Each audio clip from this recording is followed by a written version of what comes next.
Hey, and welcome back to the channel. We have been doing some pretty fun things lately, and I really like the class of 2023. And let's go ahead and keep the school theme going because it's time for us to get back into class and learn a few things. Now, I'm in the credit card game, and I know a lot of new people are getting into the credit card game every day. But let's just be honest, it's a lot to learn in a very short time because you get so many different points of views coming at you on YouTube and Reddits and other message boards. There are times when you have acronyms flying at you, so you don't know what to do. But we're gonna change all of that right now with this video. So I'm gonna let my co-star do her thing, and then we will get right into it. Welcome back to my dad's channel. If you're new here, make sure to click that like button and subscribe, and don't forget to share. So before I even get into the meat and potatoes of this thing, I'm gonna let you know that down in the description of the video, I have timestamps literally with every term I'm gonna cover, so that way you can skip around if you want to, because I got 33 of them that I'm gonna cover. Now, when I got into this game, there were things that I literally had to look up because I had no idea what people were talking about, and I know that kind of thing happens to you too. You know who you are. So what I'm going to do is not babble on, and I'm going to get right into each term that would probably be best for you to know if you're starting out the credit game, or probably best for you to remember even if you are an experienced credit card wielder. So the first term, because we're going to do these alphabetically, this is after all a glossary, is going to be AAOC. You will see that typed in a lot of message boards. You will hear some people refer to it as that, but most of the time they call it by its long form name, which is average age of credit. It is a component of your FICO score, and it's basically the average age of your credit accounts. So that is something that is considered in your credit score, and you will hear that as sometimes a deciding factor in whether people get approved or rejected for credit card applications. Now we have APR. APR is your annual percentage rate, and for the most part you will see this on loan docs, credit docs, and that is how much they are going to charge you if you are not responsible with your money borrowing skills. Now, I've done videos about APR versus APY and other interest things that I will link here, but yeah, that is what APR is, your annual percentage rate. Now that leads us into what's normally a much smaller number, and that's APY, which is your annual percentage yield. Now when you see these on docs, that is how much you can expect to make from loaning out your money. And normally when you're dealing with large firms, they tend to make way more off of you than you will ever make off of them. That's why you tend to want to invest and such in order to pad how much money you make from moving your money. So the next term we have is Bifecta. Now basically this is synonymous with a credit duo. Like right now what's really hot in the streets is the Venture X Saver One duo. It's a 2-card setup that is meant to actually optimize your spending without you having to keep track of a bunch of cards. That's basically what that is, just in case you hear that. Category spend. What category spend is basically any spending that you do within the confines of the advertised multipliers of the cards. So for instance, I have the Hilton Surpass card. If I spend $1 at Hilton, I get 32 points back because there is a multiplier of 12 plus my 20 base points. So that's how I get that, because that is category spend. Once again, if I use my Hilton card at a gas station, I will get 6 points for every dollar I spend, hence category spend. Now this is a fun one. CPP, you will see that abbreviation, you will see it all over the place. It is one of the yardsticks, one of the benchmarks that a lot of people on team travel use to measure their value, and that is cent per point. Basically, the cent per point is how much equivalent cents per point that you have gained by redeeming your transferable currencies to travel. That's all there is. It's basically a ratio, and people have different ways of calculating it. I do it one way, Ben Hedges does it another way, TPG does it another way. Find what way works for you best because it is very important to know that these are your points, and how you redeem them is a personal option. There's no real standardized thing except for the fact of how they move and all, because that's just business. But for the most part, you need to find how they work best for you in order to maximize your value. But that is what CPP stands for, just in case you've seen it and didn't understand what it was. Now, you'll also hear the term churning, credit card churners, how issuers don't like churners. Basically, it's exactly what you think it is. Churning is you mixing things up, you're going out there, you're grabbing cards, you're shuffling them around, you're doing what you gotta do because you're grabbing cards, you're canceling cards to stay within card limits. That is what churning is. It's just high velocity, shoot from the hip.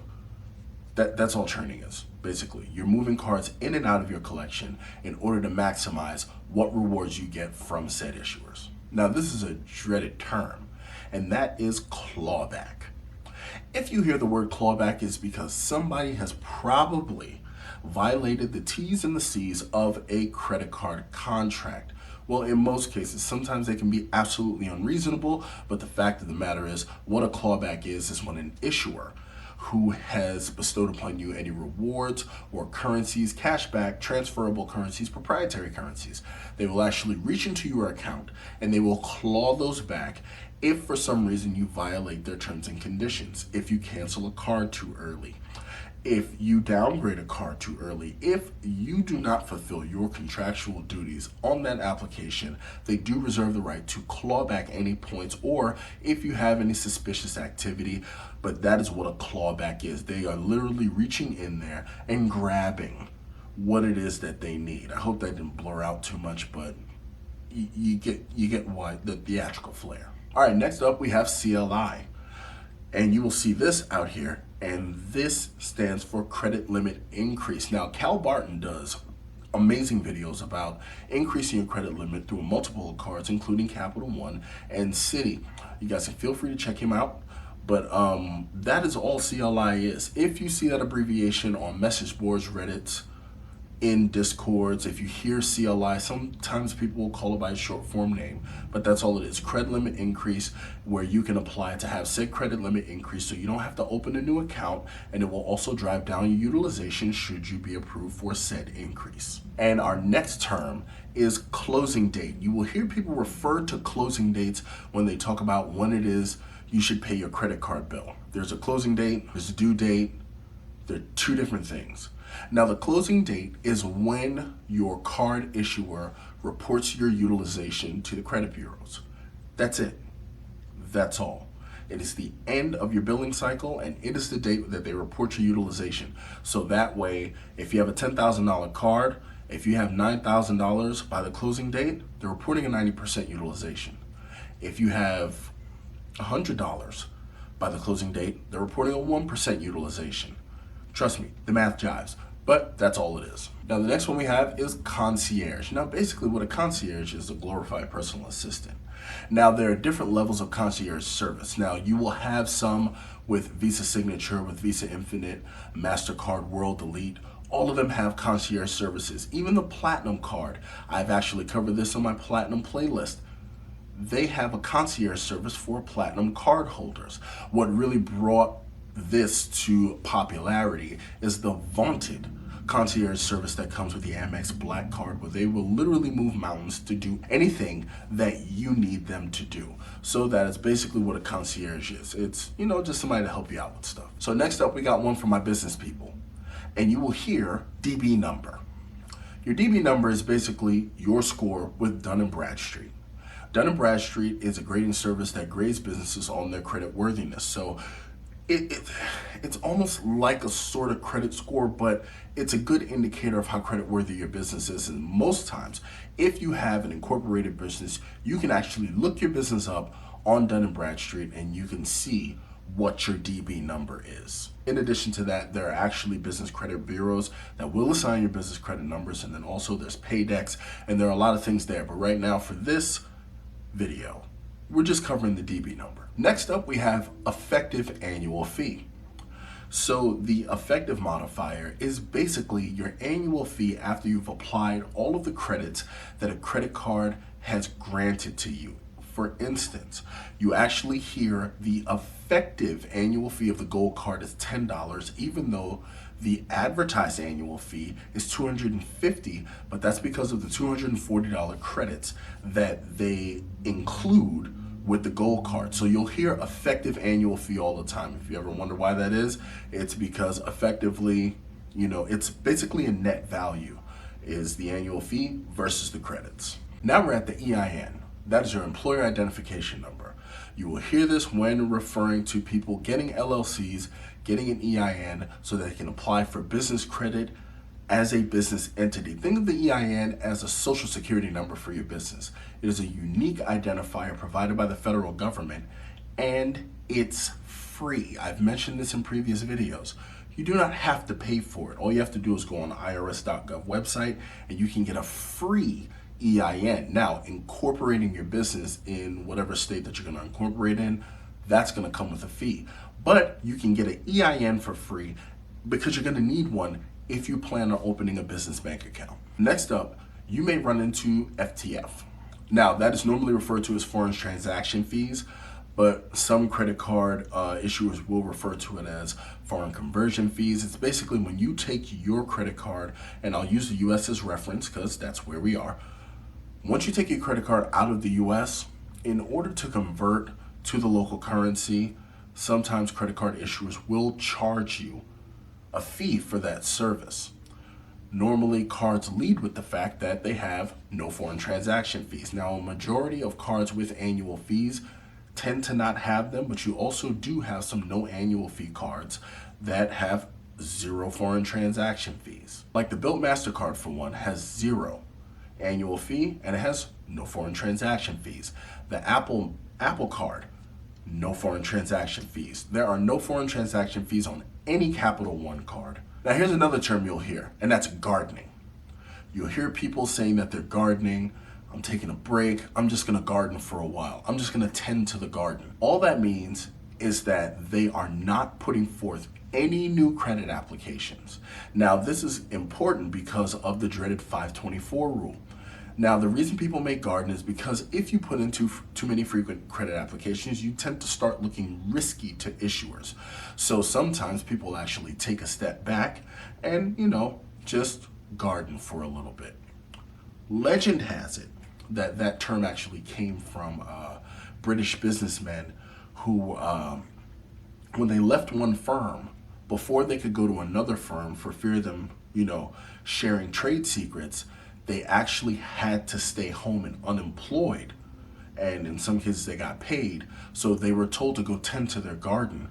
So that way business processes could continue. And when they went to another firm, any trade secrets that they may have may be outdated by that time. But that's just what legend says that term came from. So we're sticking with the G's. And the next term is grace period. You will hear grace period once again when you're talking about paying your credit card bill.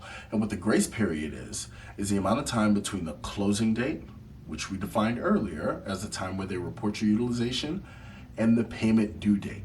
Now, normally they have to give you 21 days by law. But for the most part, you'll see most cards, they'll give you 23, 25 days there. They tend to be gracious with it because either way, no matter how many days it is, that's your grace period, because if you don't hit it by the due date and pay your card off and in full and on time, they're gonna clobber you with fees on this side. So now next up we have inquiry. You will hear about inquiries per credit bureau. You will hear about people talking about their total amount of inquiries. You will hear them refer to it when they refer to a rejection letter or data points that they want to provide even when they get an approval. An inquiry is basically when an issuer runs your credit. Now they can do this one of two ways. They can do a soft pull, which does not really count. It doesn't affect your credit at all. In other words, the numbers don't change. And basically it's kind of like a sneak look, a little sneak and peek. Now, a hard inquiry is when they pull from 1, 2, or maybe even all of your credit reporting bureaus in order to gauge your credit worthiness to open an account. So those definitely count. And normally after about a year, they no longer have any effect on your credit card, on your credit score. And then after 2 years, they finally fall off. Now, speaking of credit cards, you can't talk credit cards without talking about fees. And the one important fee, especially for an issuer like Amex, who is also a payment processor, are interchange fees.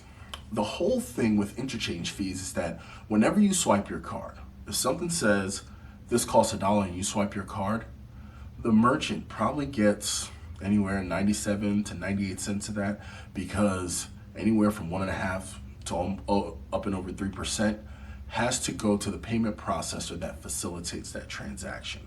So that is an interchange fee. Every time you swipe your card, somebody pays that fee. That somebody. Well, I'll give you a hint of who that somebody is. This guy pays them too. But that's all there is. Now, you'll also hear the term issuer. It's synonymous with bank. Basically, it is the vendor who actually sends you the card. So if you have a Bilt MasterCard, it is issued by Bilt/Wells Fargo. If you have an Amex Platinum, the issuer is going to be Amex. If you have a Walmart card, the issuer is actually Synchrony. If you have a Capital One, obviously Capital One, and so on and so forth. This counts for store cards. This actually counts for named credit cards as well, bank finance credit cards as well. So that's all that is. The issuer is who issues you your card. Now we're getting into a taboo term in the credit card space, and that is manufactured spending. You will actually very, very, very much so hear this referred to as MS, because it literally perks up the ears of a lot of the credit issuers, because they normally don't like that. For some reason, Chase seems to be cool with it. But basically, manufactured spending is artificially spending in order to hit a sub with, well, artificial purchases. So if I take my card and I go buy thousands of dollars worth of Visa gift cards, I could, in a sense, if I don't get a fee for buying said cards, turn around and pay the cards off and then just keep the money for myself. So that is what manufactured spending is. It's just an artificial way to spend that really cuts down on the liability for the card holder and increases it to the card issuer. And you gotta know that they don't like anything that even sounds like that. Now this brings us to merchant ID.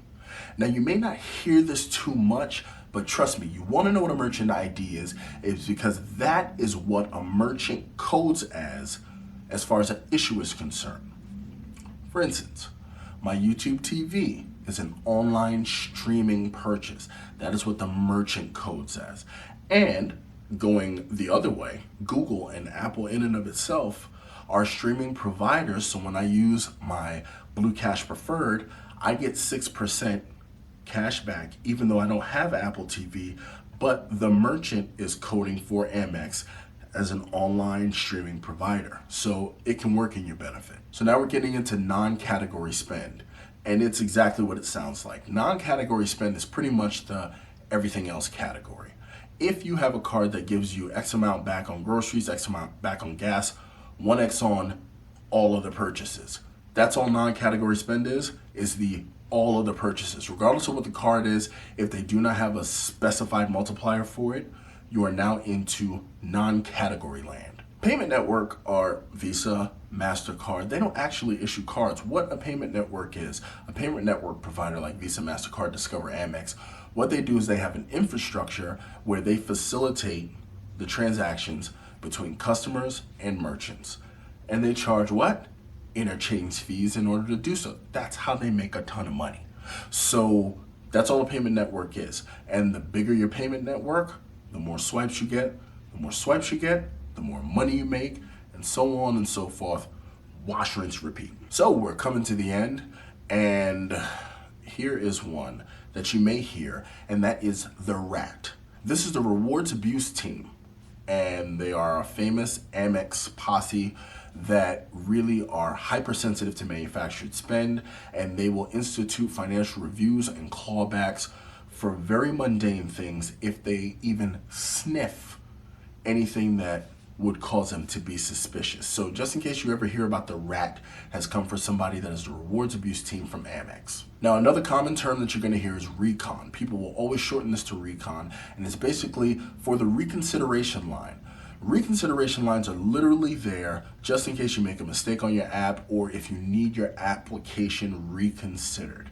People make credit applications and maybe they fat fingered a number. Maybe they transpose something. Maybe they're just good people and need a pair of eyeballs on their application instead of an algorithm to process it.